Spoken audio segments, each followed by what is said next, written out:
Om net op een snaar te speel is nogal 'n groot uitdaging. En jy probeer musiek maak. Kom ons kyk net na die derde fret heel bo. Boonste snaar, derde fret. Dis 'n G. Vyfde, heel boonste snaar, 'n A. Sewende, 'n B. So op die sewende heel bo het jy 'n B, jy het 'n A op 5 heel bo, jy het 'n G op 3 heel bo. En jy het 'n onsigbare snaar. 'n Oop snaar wat 'n E is. Hy kan altyd gebruik word om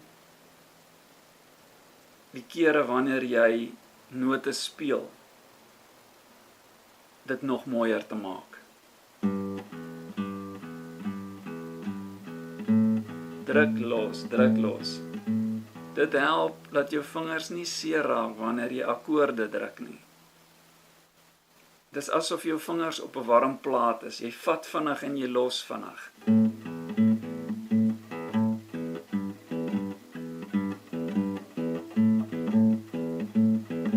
Speel bietjie tussen die derde, die vyfde, die sewende heel bo.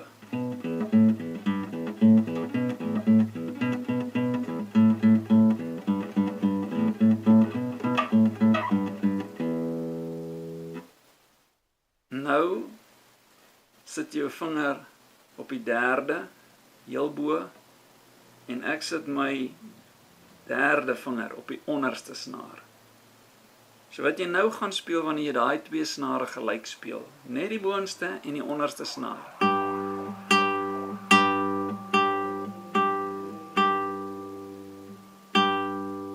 Dis mos maar eintlik dieselfde noot, want die onderste snaar en die boonste snaar is presies dieselfde. So jy het 'n G wat onder is en jy het 'n G wat bo is.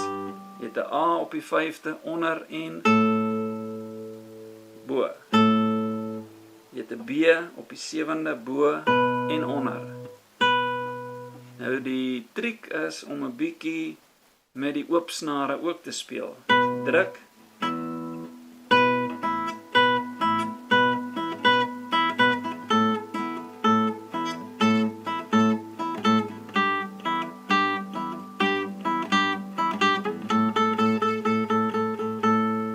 Gebruik verskillende ritme aanslae met jou speelhand, die hand wat die snare in beweging bring.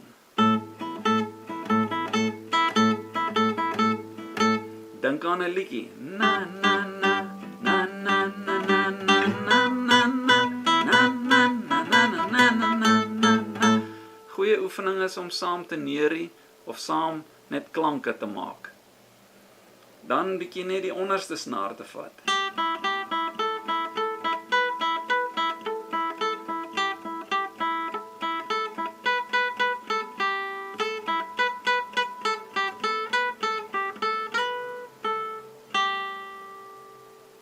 Kyk bietjie wat jy met een snaar kan regkry.